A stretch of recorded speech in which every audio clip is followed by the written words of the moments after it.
Second इयरको बारेमा के भन्छ भन्दा तिमीहरू थोरै मोटिभेट हुनुपर्छ, तिमीहरूलाई थाहा हुनुपर्छ कि म के गर्ने। फर्स्ट इयर भनेको चिलमै बिताउने हो, लाइफलाई स्ट्रेस लिने होइन। के हुन्छ हेयरफल हुन्छ सेकेन्ड कुरा, त्यसले स्ट्रेस बढ्छ।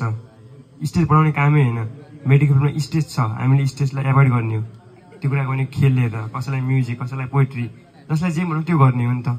कसैलाई जिस्काउन मनपर्छ जिस्काइदिने बालै भयो र पछि सरी भन्ने। सरी कसरी भन्ने? सरी यस्तो शब्द भइसक्यो हुन्छ नि त, सरी होइन क्या, सरी बुझ्यौ नि।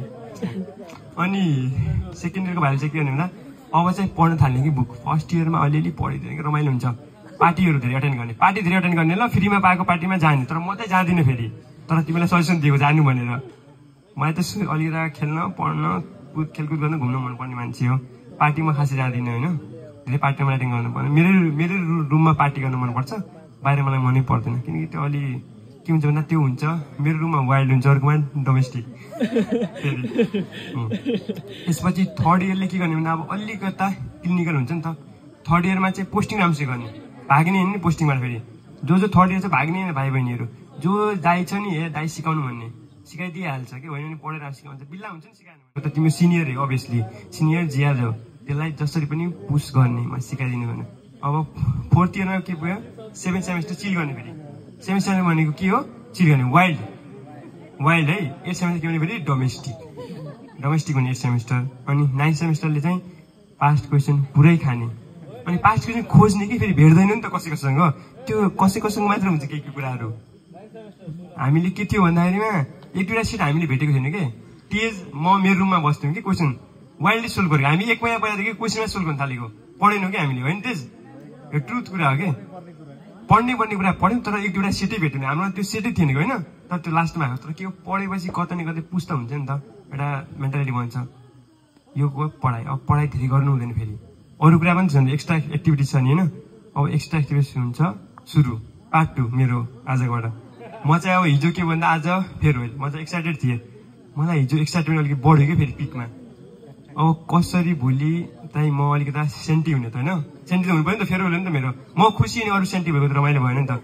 अनि मैले हेरेँ, फेरि मैले युट्युबमा सर्च गरेँ हाउ टु बिकम सेन्टी कसरी हुने भन्दा लेफ्ट ल्याटरमा सुत्छु, भिडियो हेर्छु, अनि त्यसपछि राइट लेफ्टरमा सुत्छु हुन्छ। तर सेन्टी नै हुन सकेन के, 1 घन्टा बित्यो मेरो। त्यसपछि म सेन्टी हुन सकेन, मैले सोचेँ कि म सेन्टी हुन सक्दिनँ। अनि त्यसपछि सुतेँ फेरि मजाले।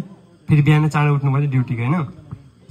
यसको तात्पर्य मलाई पनि थाहा छैन नि त के हो त अब होइन, सेन्टी त हुने, तर भावनामा धेरै बग्नु हुँदैन। भावनासँग घुम्न जाने हो तिमीहरू छुट्टी हुँदा, एक्जाम सकिँदा, तर भावनामा बग्ने चाहिँ होइन क्या फेरि, बुझ्यौ नि केही कुरा भने। अनि एक्जाम सकेपछि घुम्ने, 1-2 दिन छुट्टी हुन्छ, होस्टेलमा सुत्ने होइन। जो सुत्यो त्यो को हो, डोमेस्टिक। जो बाहिरको त्यो के हो, वाइल्ड। अनि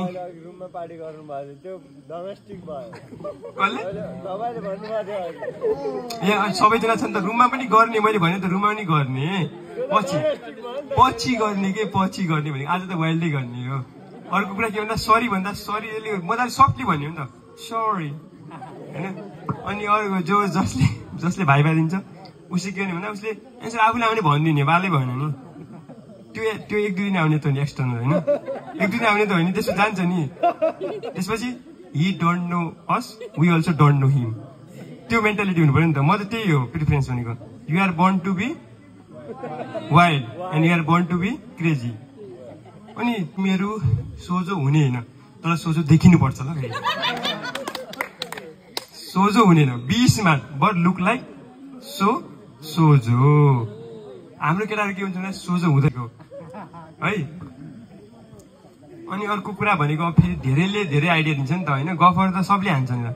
बिपी क्याचेसमा चाहिँ गफाडी भएर जाऊ, त्यो गफ गर्न सिकेर जाऊ, जसले चाहिँ भन्यो। अनि केही कुरा एन्सर भनिदिइहाल्ने हो। नेपालको पपुलेसन रेट कति छ, 5.6।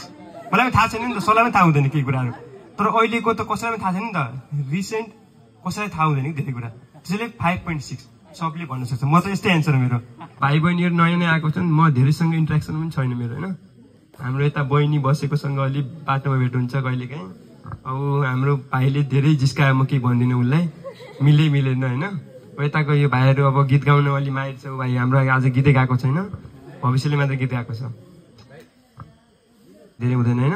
अब म प्रायः मास्क लगाएर हिँड्छु फेरि, त्यसैले हाई यस्तो भन्दा हुन्छ ल। अब हाई पनि यस्तरी भनेको अलिक जोरले हाई गर्ने कि फेरि यस्तो कुरा कहिले के हुन्छ भने केही भयो कि आत्मा भन्ने हुन्छ नि त, त्यसैले के भने हाई यस्तरी गर्ने, बुझ्यो। यो अर्को कुरा म अर्को अहिले जोक भन्दै थिएँ होइन, के गर्यो केटाले पछाडि कसलाई हजुर मैले सेन्टी पार्दिएँ र हो, सिरियस हो।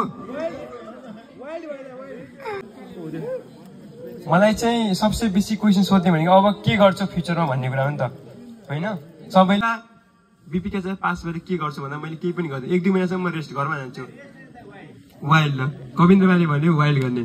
त्यसपछि अब कुनै न कुनै कुनै हस्पिटल या कुनै ठाउँमा जोइन